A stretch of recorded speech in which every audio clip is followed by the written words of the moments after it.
अपनी संपत्ति से प्रभु का सम्मान करो, उसे अपनी उपज का दशमांश चढ़ाओ।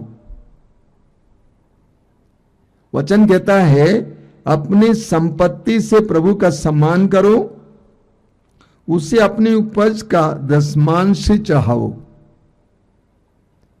और लोग ऐसा किया करते थे, यहूदी लोग ऐसा किया करते थे। और आज की मुझे आवश्यकता है, पौलुस स्वयं काम करके अपनी जीविका का ख्याल करते थे। लेकिन पौलुस कहते हैं कि मैं आपसे इसीलिए दान मांगता हूं ताकि खाते में आपका खाता बढ़ जाए, आपका जमा बढ़ जाए। हमें लूकस की सुसमाचार के अध्याय 12 में उसकी वाक्य 16 से लेकर, जबरदस्त बात, आपके पास क्या है जो आपको दिया नहीं गया है? आपके पास जो कुछ है वो आपको दिया गया है। ये आपकी आंखें, ये कान, ये जुबान, ये हाथ, ये पैर, ये बुद्धि शक्ति, ये परिश्रम करने की शक्ति, ये सब आपको दिया गया है। इसीलिए ईश्वर को आपकी सारी उपलब्धियों पर अधिकार है।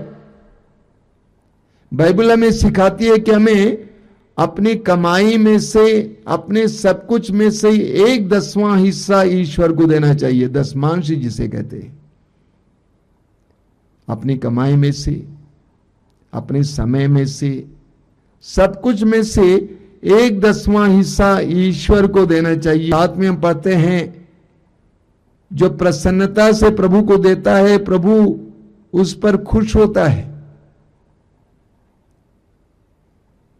तो हमारे जो आय है, हमको जो कुछ मिलता है उसमें से 1/10वां हिस्सा प्रभु का है।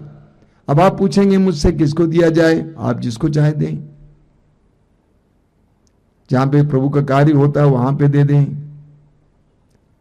या कोई गरीब है जिनको आप चाहते हैं कि मदद करें उनको दे दें, प्रभु के नाम पे दे दें, क्योंकि वो 1/10वां हिस्सा प्रभु का है। दान चाहा करो और खुशी से दशमांश दो, क्योंकि प्रभु प्रतिदान करता है, वह तुम्हें 7 गुना लौटाएगा। वह तुम्हें 7 गुना लौटाएगा। कुरिन्थियों के दूसरे पत्र के अध्याय 9 वाक्य 7 में हम पढ़ते हैं, जो प्रसन्नता से प्रभु को देता है, प्रभु उस पर खुश होता है। तो हम